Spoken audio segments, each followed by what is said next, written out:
But I do enjoy a lot of sunshine, and I didn't used to. When my wife first met me, basically I wasn't a goth or anything, I'd wear a lot of black and basically hide under an umbrella when there was lots of sunlight about. I don't know, I'm not emotional. No, but I'm very, very pale, and I thought, if I get too tanned, I'll get ill or something.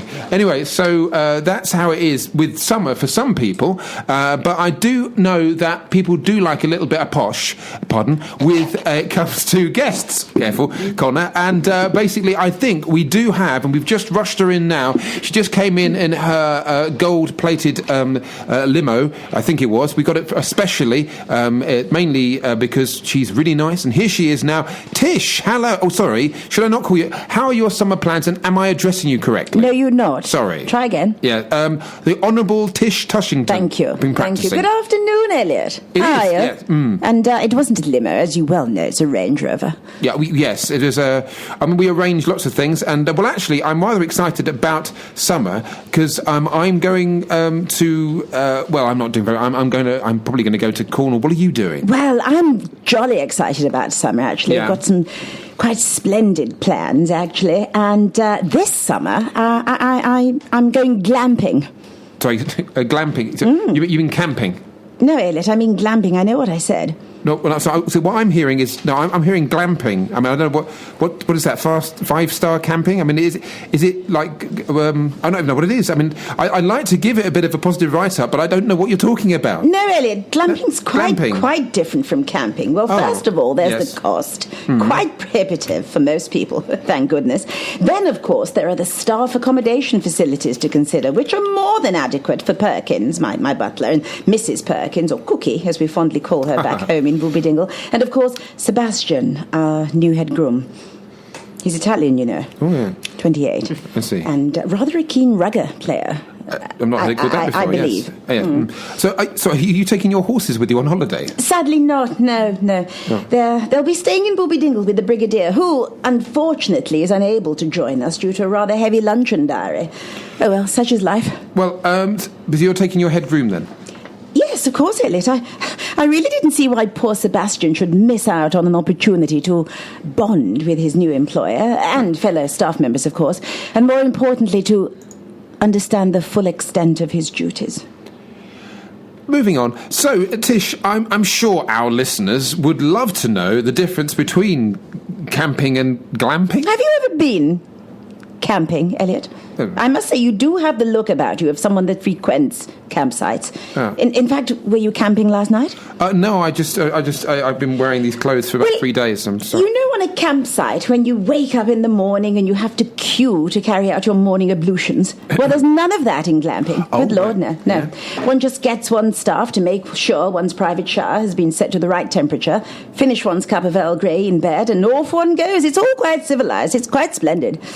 Also with camping, I have it on good authority that quite often one can struggle to get one's tent up, particularly if the weather is a trifle blowy. Well, there's none of that with glamping, as this is all done for one prior to one's arrival. So are you I mean, this is a holiday, obviously, to take it easy. And of course, Elliot, the very best thing about glamping, in my opinion, are the membership rules. Quite stringent.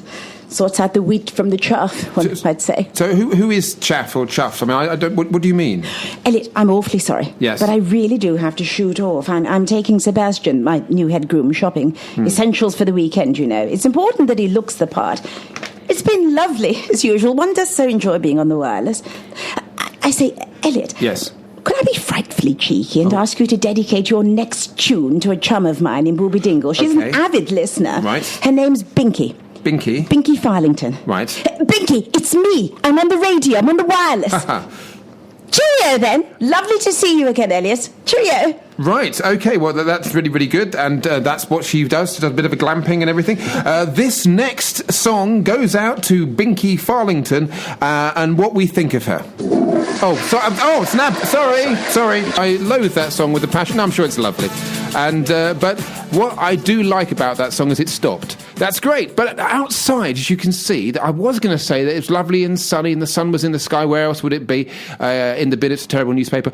But basically, at the moment, it's looks like. It looks a hint of better things. The idea that, like now, where are we? We're in June and July and August. You might go somewhere. Like people see to me and they look at me and say, where do you come from? Why don't you go back there? And I say, no, I'm going to go out and excite Butlins. No, that's not very exciting. Or Cornwall's nice, actually. Yeah. But I would like to share this basically love of summer with one of our special guests we don't normally have in. Mrs. Kendrick, are you there? Yes, I'm here. I'm here, Elliot, and it's lovely to be back on this lovely, bright, sunny afternoon. It's lovely. It's very nearly the summer. So do you have any plans for the summer yourself? Well, yes, I did have all of my plans for this summer. I have all of them and I know exactly what I was going to do, but I had to change them a little bit, So actually, I'm glad you asked me that question earlier because I was going to visit my sister in Coventry,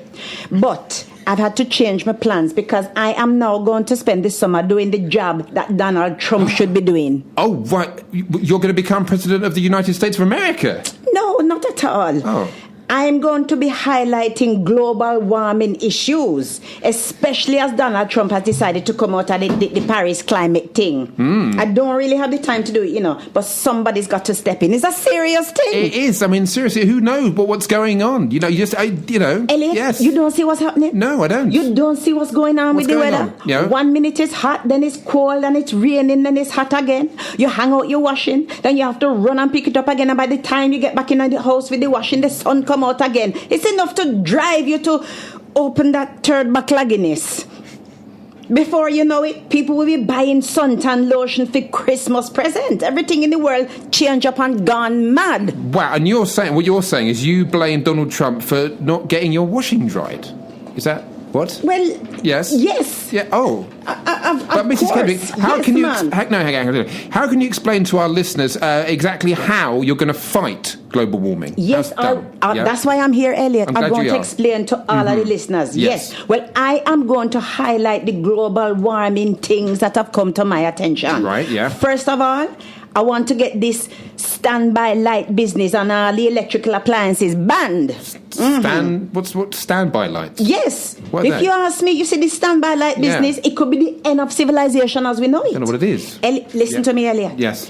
Everybody's got it wrong, Right. We're all worrying about the wrong things. Everybody getting themselves worked up about this young fat boy with the bad haircut in North Korea with his nuclear weapons.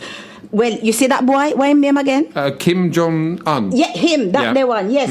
He doesn't worry me half as much as the standby buttons on the television and the video and all the rest of them electrical thing, And what the hell we standing by for? That's what I want to know. We're standing by to mash up the planet. That's what we're standing by to do. Yes. Elliot, may I ask you a question? Well, yes. How many people you think on this planet? How many people do I think are on the planet? Lots. More than lots? Some. More than lots, Elliot. More than lots, quite a few. Let me tell you. How many? It's 7.5 billion people, Wow. And you think about this. If most of them leave the television on the standby, well, what do you think is going to happen? It's going to get hot. No? The green light's going to stay on your Xbox? Elliot, no? What? I have one word to say to you. Yeah? Dinosaurs. Dinosaurs? Exactly. Oh, right, okay. We're all going to go the same way as the dinosaurs. What are you talking about? I'm just saying, if you... you're talking about dinosaurs, right? Isn't that... And then gone. Yes. We don't have none left. Then die out. Hang on, I know that can be a problem, obviously. I mean, if we did have dinosaurs, what difference? They would get in the way. It's bad enough people trying to sort of say, whatever, Brexitosaurus. Imagine like a dinosaur that's trying to pick up people and take them back to where... We all live in this world. Yeah, well, some of us don't because we die out already like the dinosaurs. Yeah, I know you... Well, I mean, I don't want you to die or anything. No, sir. I assume you're not cold-blooded. And it's the global warming, everybody leaving everything switch on. You can still lay eggs at your age. It's a bad thing to leave things switch on and running. Hang on a second. Sorry. Isn't that your bus, isn't it? There's a dial A the bus just there. I can see it. Isn't that the driver? Yeah, I can hear he's revving up his engine. Definitely rev. That's the noise. I think it's time for you to go. The studio. I forgot about the dial-a-ride bus. Yes, I have to go. I tell the driver I wouldn't be long, so I might as well keep the engine running. Elliot, me gone. See you again. All right, Lord. I hope he didn't turn off the heater either. Because it was really cold on the way here. Bye. All right, I think she's gone now. Well, that was Mrs. Kendrick, and hopefully she can save the world.